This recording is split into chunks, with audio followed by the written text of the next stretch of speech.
நம்ம ஷோக்கு 2 மூத்த குடிகள் வந்திருக்காங்க. நிறைய சுவாரஸ்யமான விஷயம்லாம் அவங்க எடுத்துட்டு வந்திருக்காங்க. நம்ம கிட்ட பேச போறாங்க. Mister Akilan and mister Livy, welcome to the show 2 பேருக்குமே.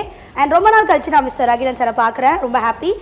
ஃபர்ஸ்ட் வந்து நான் லிவி உங்ககிட்ட இருந்து ஆரம்பிக்கிறேன். நேத்தோட match Mumbai and Kolkata. Obviously Mumbai வந்து இப்போ பிளே ஆஃபுக்கு போகல அப்படின்னாலும் நேற்று மேட்ச் வந்து ரொம்ப சுவாரஸ்யமாக தான் இருந்தது. நேற்று மேட்சை பற்றி என்ன நினைக்கிறீங்க? அண்ட் வேற கொல்கட்டா ஜெயிச்சிருக்கு, அது சிஎஸ்கேக்கு எந்த அளவுக்கு ஒரு இது தாக்கத்தை ஏற்படுத்தும்? கண்டிப்பா. அதாவது கொல்கட்டாவோட வின் பாத்தீங்க அப்படின்னா மேல இருக்கிற எல்லா டீமையும் பாத்தீங்கன்னா பயப்பட வச்சிருக்கேன். அப்படின்னா அவங்க தொடர்ந்து ஸ்டார்டிங்ல பாத்தீங்கன்னா ஒரு 6 கேம் வந்து தோத்துட்டே வந்தாங்க. சடனா பார்த்தா கடகடன்னு 7 மேட்ச்ல லாஸ்ட் 7 மேட்ச் அவங்க விளையாடினதுல 6 மேட்ச் வின் பண்ணி இப்போ இந்த பிளே ஆஃப் ரேஸ்குள்ள வருவாங்கன்னு யாருமே எக்ஸ்பெக்டே பண்ணியிருக்க மாட்டாங்க. ஸோ ஓவராலா பாத்தீங்கன்னா அவங்க டீமை நல்லா பக்காவா செட் பண்ணி வச்சிருக்காங்கன்னே நம்ம சொல்லலாம். ஏன்னா தொடர்ந்து நம்ம மேட்ச் அவங்களத ஃபாலோ பண்ணோம் அப்படின்னா அவங்களோட போலிங் பேட்டிங் ரெண்டுமே பாத்தீங்கன்னா பயங்கர ஸ்ட்ராங்கா இருக்குன்னே நம்ம சொல்லலாம். ஏன் அப்படின்னா பெரிய லெவலில் எக்ஸ்பீரியன்ஸ் இல்லாத டீம்னே நம்ம சொல்லலாம். ஏன்னா ஃபின் ஆலன் இதான் ஃபர்ஸ்ட் டைம் ஐபிஎல்க்கு வராப்புல, அதுமாரி அஜிங்க ரஹானே ஒரு கேப்டனா புதுசாக ஒரு டீமுக்கு கேப்டன் ஆக்குறாங்க.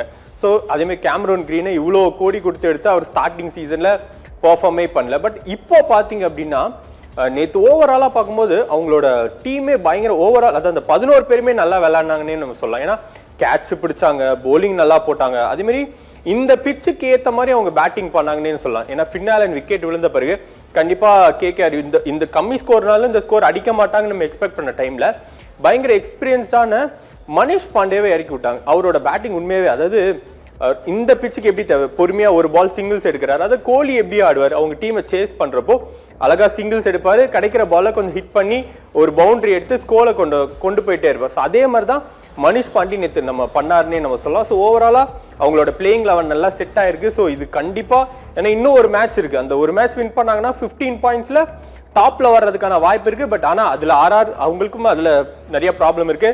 இந்த பேலன்ஸ் இருக்கிற 4 டீமுமே அந்த ரேஸ்குள்ள இருக்குன்னா ஆர்ஆர் அந்த லாஸ்ட் கேம் அவங்க தோக்கணும். பட் ஆனா நம்ம வெயிட் பண்ணி தான் பார்க்கணும். ஏன்னா நேத்து மேட்ச் கண்டிப்பா மேல இருக்க டீம் எல்லாம் பயமுறுத்திருக்குன்னே நம்ம சொல்லலாம்.